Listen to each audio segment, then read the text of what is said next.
Durant les longues nuits d'hiver, Orion, grand chasseur, est la constellation la plus remarquable et emblématique de la voûte céleste. Vous l'avez certainement déjà remarqué, notamment à ces trois étoiles alignées qui forment sa ceinture, ou baudrier. Au tout début de l'hiver, Orion paraît au-dessus de l'horizon est durant le crépuscule. On découvre alors ses larges épaules, d'abord Bellatrix, suivie de Bételgeuse quelques minutes plus tard. Dans le même temps, Orion qui se lève en position horizontale extrait un premier pied de l'horizon, Rigel. Puis le second, incarné par une étoile plus discrète, Saïf, surgit quelques instants plus tard.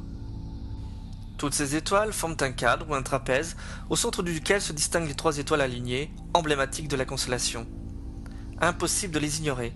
Parfois nommées les trois rois mages, elles figurent donc la ceinture ou baudrier de ce chasseur légendaire originaire de Béotie. Quelques semaines plus tard, en plein cœur de l'hiver, Orion apparaît déjà haut dans le firmament en première partie de nuit. Autour de lui, on distingue ses deux inséparables chiens. Comme on peut le remarquer, le plus grand tient dans sa gueule l'éblouissante Sirius, l'étoile la plus brillante du ciel. Sous ses pieds, le lièvre semble gambader dans la prairie étoilée. Orion, le chasseur, fait face au taureau. Celui-ci, corne en avant et l'œil brûlant de fureur, est chargé de défendre les belles Pléiades blotties sur son dos. Si vous reliez les étoiles les plus remarquables de cette partie du ciel, on peut former un grand G, le grand G de l'hiver, un astérisme très utile pour mémoriser étoiles et constellations. La figure commence avec Capella dans le cocher, relie Castor et Pollux les deux têtes des Gémeaux, continue jusqu'à Procyon du petit chien et la très brillante Sirius dans le grand chien, rejoint ensuite le pied d'Orion, Rigel, continue jusqu'à l'œil du taureau, Aldébaran, et se termine en reliant Bételgeuse, l'épaule la plus brillante d'Orion. Les étoiles qui se situent au-dessus de Bételgeuse forment son bras droit et la massue d'airain qu'il brandit. L'autre épaule est marquée par Bellatrix. Orion semble tenir un arc, mais conformément à la légende, il s'agit plutôt de la peau d'un animal sauvage qu'il a chassé sur l'île de Chios. À sa ceinture, incrustée des trois diamants scintillants, Orion a accroché son poignard, composé d'une cascade de petites étoiles secondaires et d'un délicat petit nuage de gaz, indicible à l'œil nu. Depuis plusieurs siècles, de nombreuses histoires courent au sujet d'Orion. L'une d'elles raconte qu'il s'était épris des Pléiades, connues aussi sous le nom des sept sœurs, des sept filles d'Atlas. Fuyant devant la force du géant Orion, elles furent changées en colombes par le puissant Zeus. Et cela n'a pas suffi. Désormais placé dans le ciel, le dieu de la foudre continue de les défendre sous l'apparence du taureau. Mais comme on peut le constater chaque nuit d'hiver, le chasseur Orion est loin d'être découragé et il les poursuit encore dans le firmament.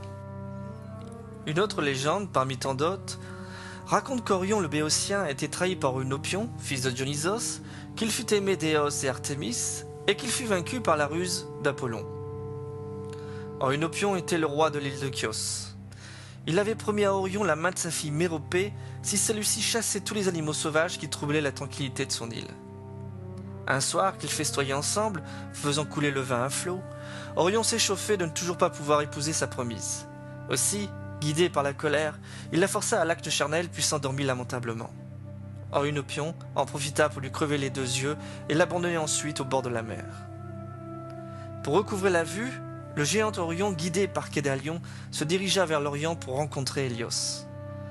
La belle et douce Éos, également connue sous le nom d'Aurore, Aurore aux doigts de rose, remarqua le beau et grand chasseur et se mit à rougir d'admiration et de passion. Puis Orion prit la route du retour, désireux de se venger d'Eunopion. Marchant dans la mer, il fut détourné par la divine Artémis, qui partage la même passion que lui pour la chasse. Mais Apollon, qui a vu le chagrin d'Aurore, souhaitait éviter le même sort à sa sœur, Artémis. Aussi, raconta-t-il à Gaïa que le grand chasseur béotien se vantait partout d'être beau et fort, et en outre ne craindre aucune bête sauvage de ce monde. Furieuse, la déesse mère de la terre sortit alors de ses entrailles brûlantes un scorpion géant et lui commanda de tuer le prétentieux chasseur. Les aventures d'Orion pourraient s'arrêter là, mais certaines versions racontent qu'il échappe au scorpion. Le perfide Apollon, qui n'en a pas fini avec Orion, convainc cette fois sa sœur de décocher une flèche sur cette chose noire qui flotte sur la mer à l'horizon. Un méchant, lui dit-il, qui vient de Béotie et se nomme Candaron. Artémis, qui avait pour habitude de vérifier si sa flèche avait bien atteint sa cible, découvrit alors Orion gisant. Dans l'espoir de lui rendre vie, elle se précipita chez Asclépios, mais en vain. Zeus se chargea d'anéantir définitivement le célèbre chasseur. Ainsi, chaque nuit d'hiver, voit-on le fier Orion enjamber les montagnes et les vallées. Puis, quand vient le printemps, il se précipite à l'Occident, fuyant devant le terrible Scorpion. Dans l'Orient ancien, les mêmes étoiles représentaient aussi une grande figure, le fidèle pasteur d'Anu, Sebzi Anna. Chez les Hébreux, les étoiles dessinent Nemron, vaillant chasseur devant l'Éternel et possible descendant de Ninurta, dieu babylonien de la guerre, de la chasse et de la végétation. Dans l'antique civilisation égyptienne, la constellation incarnait Ça, assimilée plus tard à Osiris. Auprès de lui, sa divine épouse et sœur Isis, incarnée par l'étincelante Sirius. Sirius était la brûlante pour les Romains, et l'on comprend pourquoi quand on sait qu'elle apparaissait avant le soleil les matins des journées les plus chaudes de l'année. Tenue dans la gueule du grand chien qui se dit Canis Major, elle est à l'origine du mot canicule. Les Égyptiens l'appelaient aussi Sotis, déesse de la fécondité, et son lever héliaque marquait la nouvelle année dans tout l'Empire et était associé aux fertiles crues du Nil. Sur le plan astronomique, Orion est une constellation passionnante. Facile comme on l'a vu à repérer parmi la foule d'étoiles, Orion détient de merveilleux trésors à observer dans un instrument. Le plus célèbre d'entre eux est la nébuleuse d'Orion. Désignée aussi sous le terme M42 pour Messie 42, cette nébuleuse est une cible privilégiée pour tous les astronomes amateurs, débutants ou confirmés. Visible dans une paire de jumelles, le nuage se dévoile davantage dans un instrument avec une ouverture plus importante. Un petit nuage de fumée où pointe une poignée d'étoiles. Leur disposition leur ont valu le nom de trapèze. Observée dans des instruments plus puissants, cette région se révèle être un foyer de plusieurs dizaines d'étoiles, un gisement ou plutôt une pépinière d'étoiles. Le nuage forme une cavité, érodée par le rayonnement violent des étoiles nouveau-nées. La fratrie qui illumine l'antre du nuage moléculaire n'a que quelques centaines de milliers d'années, voire quelques millions pour certaines. Environ 700 masses solaires occupent le centre de ce paysage cosmique. Certaines étoiles sont encore étouffées dans leur cocon de gaz. Les astronomes estiment qu'il y a près de 150 disques protoplanétaires dans cette région féconde. Distante d'environ 1350 années-lumière, M42 est la région de formation stellaire la plus proche de notre système solaire. Ce que nous observons s'étend sur plus de 24 années-lumière et n'est en réalité que la fraction la plus visible d'un vaste nuage appelé OMC, Orion Molecular Complex. Plus de la moitié de la constellation baigne dans cette structure nébuleuse constituée de gaz et de poussière. La boucle de Barnard que l'on voit ici, la nébuleuse Tête de Cheval et la nébuleuse de la Flamme sous la ceinture d'Orion appartiennent au même complexe. Sur le flanc ouest du géant Orion, il y a un obscur nuage de matière interstellaire illuminé par l'étoile Rigel. Les contours de ce nuage distant de 900 années-lumière évoquent le profil d'une sorcière et lui vaut le surnom de Tête de sorcière. Bételgeuse et Rigel sont les deux étoiles les plus brillantes de la constellation. Bételgeuse doit son nom à une déformation de son appellation arabe Belta-Josa, qui signifie la maison des jumeaux. Proche des Gémeaux, elle a pu en effet être confondue avec cette constellation. Sa luminosité rouge-orangée n'aura échappé à personne. Bételgeuse est une supergéante rouge 650 fois plus grande que notre Soleil et 100 000 fois plus brillante. Mise au centre du système solaire, elle engloutirait toutes les planètes telluriques, Mercure, Vénus, la Terre, Mars, et s'étendrait jusqu'à la ceinture d'astéroïdes. Sa distance est estimée entre 425 et 640 années-lumière. Sa couleur rouge caractéristique révèle une température en surface assez basse, de 1800 degrés. Des observations directes de sa surface soulignent la présence de grandes zones de turbulence, plus chaudes et plus actives.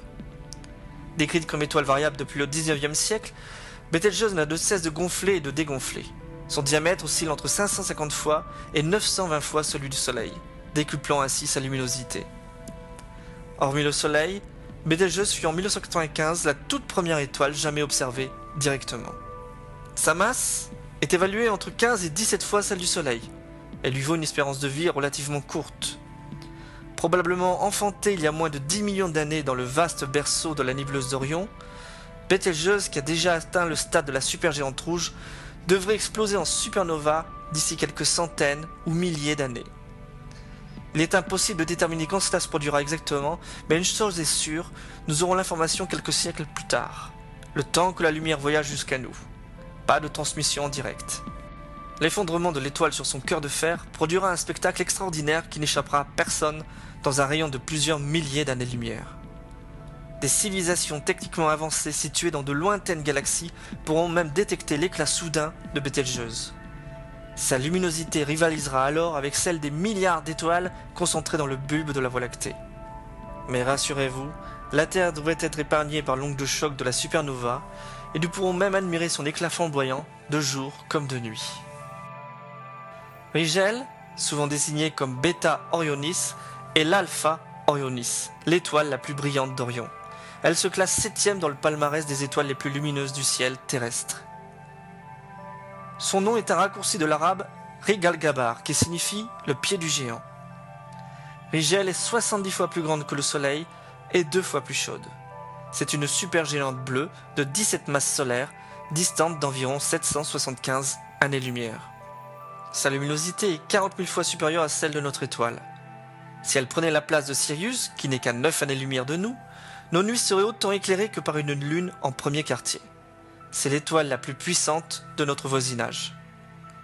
Âgée de seulement quelques millions d'années, Rigel a probablement pour origine l'immense nébuleuse M42, située à l'arrière-plan. Certaines études suggèrent que l'étoile, en déclin, a déjà achevé le cycle de fusion de l'hydrogène en hélium et aurait commencé le cycle du carbone.